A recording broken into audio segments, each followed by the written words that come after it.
Good morning, everyone. Brian Connors with the Connors Report. For those that are new in our reports, we cover essentially the latest economic and market trends, as well as what's happening in the disruptive technology trends that have shaped everything, our careers, our money, and our lifestyles. So, the first thing we cover in our presentation is just kind of a quick overview of what's changed since the last month that we should know about.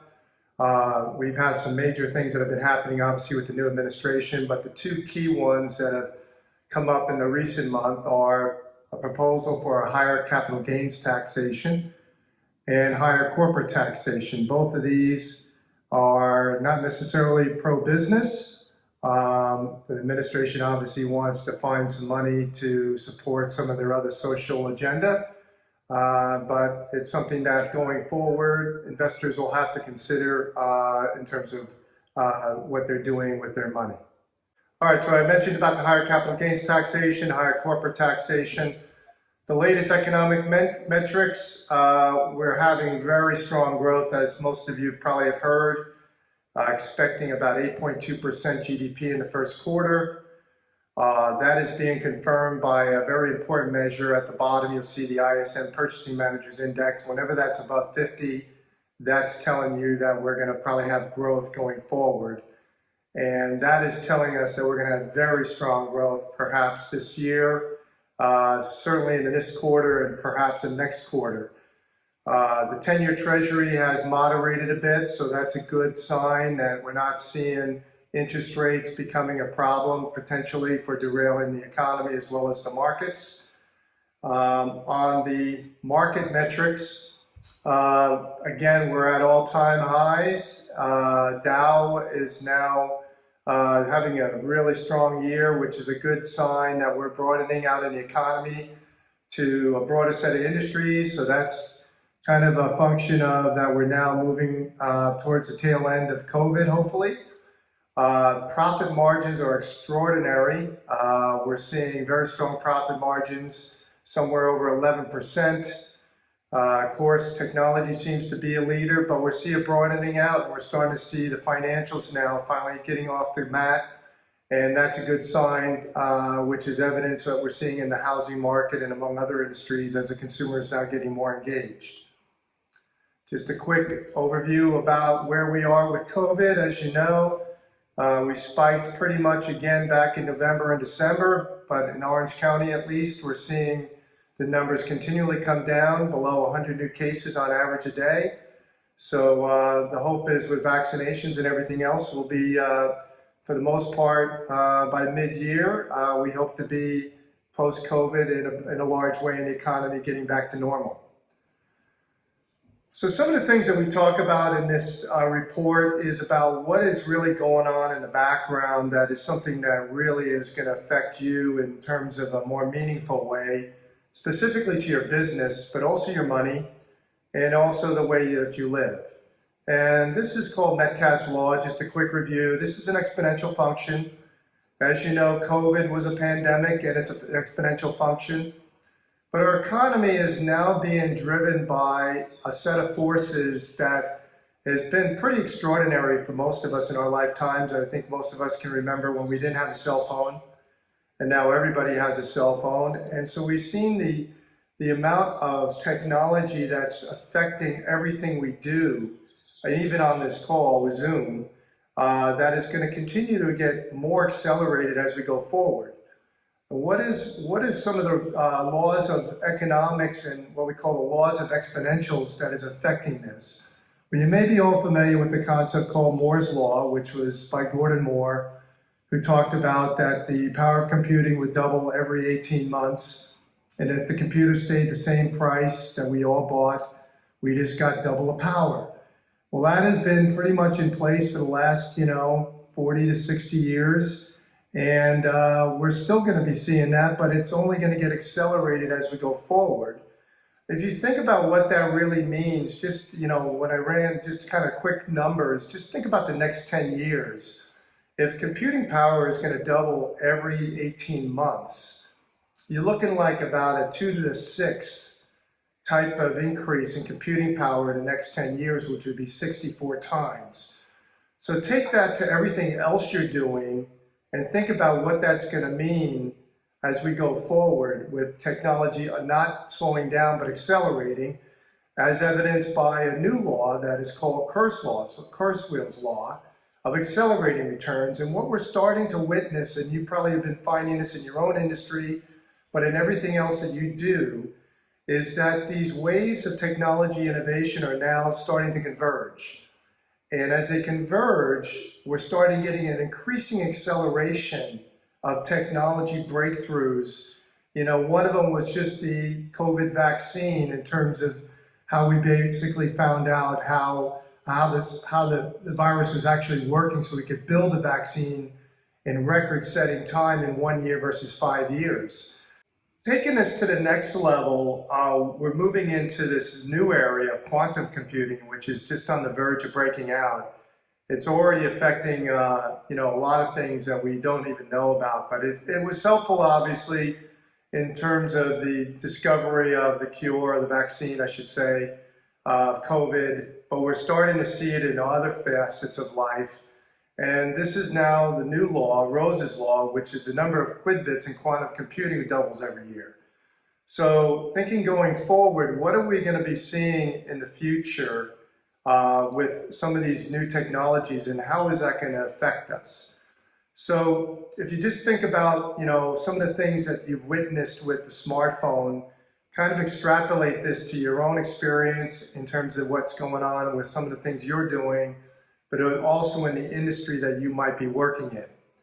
So there's a corollary again to Moore's law, which is once a technology becomes digital, it jumps on Moore's law and begins accelerating exponentially. So we're starting to see that rapidly in some of the ways that we buy things, like e-commerce, obviously with the remote workforce and being able to use technology to work from home. We're seeing that in many different ways in genomics. So this is going to be a really emerging and continuing trend that's going to be very disruptive, and we need to be kind of cognizant of this because it's going to affect you, particularly in what you might be doing. So one of the phases of this is deception, and usually what happens when we get a new technology, everybody gets excited about it, and we all kind of say this is the new and the future, but nothing seems to happen right away. Because in exponential functions, they start at a very low base, usually below 1. So it might go for a number of years where there doesn't seem to be any activity.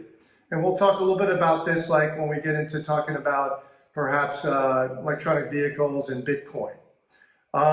So the next phase is that once it starts to gain steam, the exponential function, we start to see it start to disrupt existing products and services and industries. 3D printing is one of these particular technologies that is on the verge of breaking out and disrupting the entire manufacturing sector. I don't know if you recall that in the space shuttle, they had I guess it was on the space station, they had a problem, a part or something broke, and they used a 3D printer to actually manufacture it up in space. So this is just one of those applications. One of the things that we start to see is what we call demonetization, where what used to cost money, like for example email, and when we used to take photos, now they don't cost anything. In fact, the cost becomes in how do we store it, more or less, and what do we do with it, and where do we put it, those kind of things, and how do we use it. Dematerialization. We start to see the disappearance of existing products like cameras and TVs, for example, which are now part of our smartphone. And we're going to continue to see this, and in each of your industries, you will have to be careful of this, because products that may seem to be important today may in a few years may not. And you're going to have to make that adaptation to what do you do? We're seeing it with some new technology that just come public, where they're starting to give it away for free. Obviously, you see social medias in that particular type of environment, where anything that's software, there's a fixed cost to develop, and once it's developed, there is no cost of development, so to speak, until obsolescence. So there's really no marginal cost for production. And this is kind of the new business model that seems to be emerging. And then the last phase, obviously, is mass adoption, which drives down the cost and creates scale so that everybody now can use the technology. So let's just talk about two examples.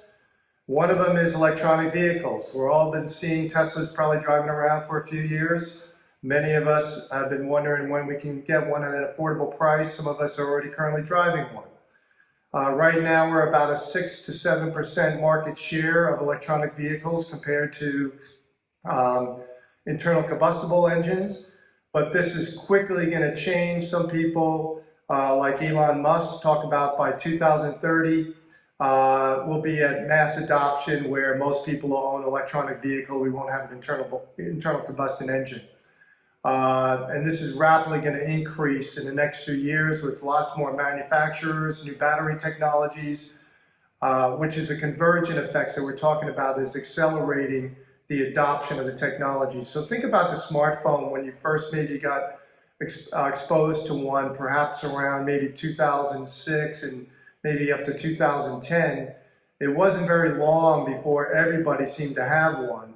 That was kind of very similar. You know, there was a study back to what happened when we went from the horse and buggy phase to the adoption of automotive vehicles. You know, they did a picture of New York City in 1908, and 99 out of 100 of the things on the street were either horses versus one car. Within 4 years, it shifted to one horse and 99 cars. As we speak, they're already talking about, this is people like Elon Musk and others, Jeff Bezos, about we're going to move to aerial ride sharing, which is we're going to have the option in a few years to basically consider maybe using a drone for transportation. So when we look at these new technologies, we have to think out of the box about what is possible and what is going to disrupt whatever we're doing. Most people are starting to talk about that we may not even want to own a car anymore. Probably in the maybe next 4 or 5 years, we may decide that we'll have just one car and we'll have ride sharing as our mainstay form of transportation since most people drive less than 50 miles on a day-to-day basis. One of the other key technologies that's really taking off, that's very exciting, which is, again, disrupting everything in the financial world, is blockchain. And it's kind of very misunderstood because we think of blockchain and we think of cryptocurrency. Pretty much cryptocurrency is the main application for blockchain. You know, many people obviously have been investing in Bitcoin, but blockchain offers a lot of unique features that is going to make it a very usable technology for everything in terms of e-commerce as well as transactional commerce that takes place, as well as the way we exchange money. It has a distributed ledger, so it's shared across the network, which reduces the amount of risk to fraud. It's mutable. All ledgers change on the same time when any new information is added to the ledger. Anyone can use the ledger. It's transparent. Everyone can see every transaction on the ledger. And then once a new transaction is validated on the computer, it becomes a block and added to the record of all prior blocks, which is called the chain. So right now, the current valuation of some of the financial versions of blockchain, Bitcoin, Ethereum, now have a market value of over $1 trillion. And this is expected to accelerate rapidly as we go forward. A major announcement was China just announcing its own e-currency, which is going to have a very big implication on the dollar as we go forward. As you know, if you can trade in an e-currency, you don't need to trade in the local currency that you're using. And so it's very disruptive, potentially governmental controls of how they use currency. And as the dollar being the #1 international currency of choice, it has potentially negative effects for the dollar as a store of value. But just a few other points that are critical about blockchain that you should know. It has its own form of digital identity. So you own your own data, which is a good thing because many of us are concerned about, our privacy and using, technologies like Google and other open source technologies that we don't have control of our data. So this is a good thing for protecting your identity. Smart contracts, which means that you can use a smart contract to do transactions without having human intervention. This is going to be very big in international commerce. And then the new one is called smart objects, which is things that we could use to sell online that may have been difficult, baseball cards as an example, maybe art, other things that we can do with the smart object technology that might be in the form of coupons, but also gives us the ability to validate, the origin and the authenticity of the object itself. So these are some major things that are shifting going forward. We'll talk a little bit about quantum computing next time, but I think at this point I'll turn it back to you, Bill.